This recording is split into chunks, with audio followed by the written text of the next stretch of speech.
ఈ రోజున రాష్ట్ర వ్యాప్తంగా చూసినట్టయితే కనుక ఈ ప్రభుత్వం మీద తీవ్రమైనటువంటి అసంతృప్తితో ఉన్నారు. ఒక అరాచక పాలన ఈరోజు రాష్ట్రంలో నడుస్తూ ఉంది.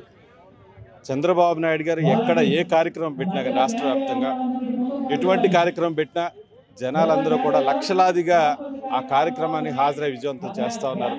అది పూర్తిగా చంద్రబాబు నాయుడు గారి మీద ఒక నమ్మకంతో రేపు ఎట్టి పరిస్థితుల్లో తెలుగుదేశం పార్టీ, జనసేన పార్టీ అధికారంలోకి రావాలని నారా చంద్రబాబు నాయుడు గారి ముఖ్యమంత్రి అయితేనే ఈ రాష్ట్ర భవిష్యత్తు బాగుంటుందన్నటువంటి విషయంలో ప్రజలందరూ కూడా చాలా క్లియర్ కట్గా ఉన్నారు.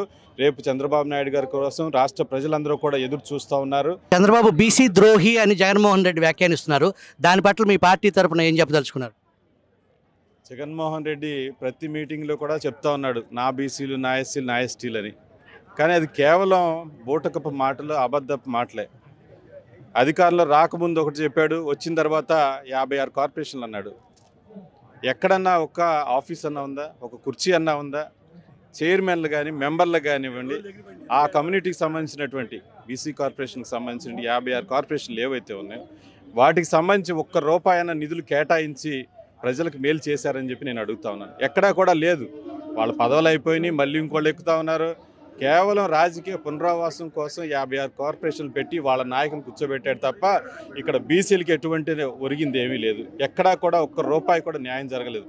గతంలో నారా చంద్రబాబు నాయుడు గారు ఉన్నప్పుడైతే బీసీ కార్పొరేషన్ ద్వారా నిధులు కేటాయించి లోన్లు కానివ్వండి, వెహికల్స్ కానివ్వండి, మోపెడ్లు కానివ్వండి, సబ్సిడీ రూపంలో ప్రతి బీసీలు ఎవరైతే ఉన్నారో వాళ్ళందరికీ కూడా అందజేయడం జరిగింది.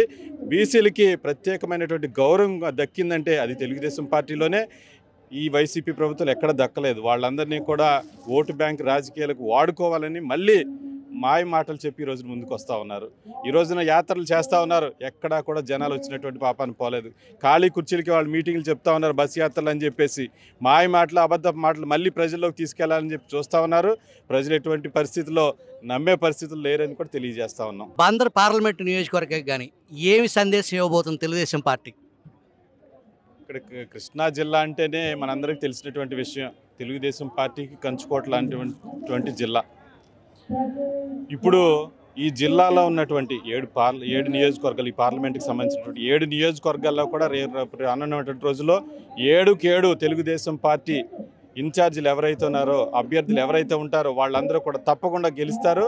తెలుగుదేశం, జనసేన పార్టీ అధికారంలోకి రావడం ఖాయం.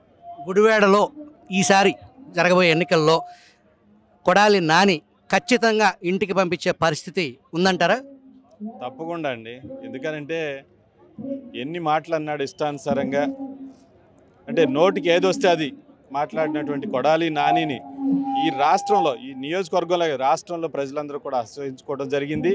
ఆయన ఇంటికి పంపించడానికి ఈ రాష్ట్రంలో ఉన్నటువంటి ప్రజలందరూ కూడా సిద్ధంగా ఉన్నారు. ఈ నియోజకవర్గంలో అయితే మరీ ముఖ్యంగా ఎక్కడా కూడా అభివృద్ధి కూడా జరగలేదు కాబట్టి ఆయన తప్పకుండా ఇంటికి పంపిస్తారు. తెలుగుదేశం పార్టీ జెండా ఎగరవేయడం ఖాయం.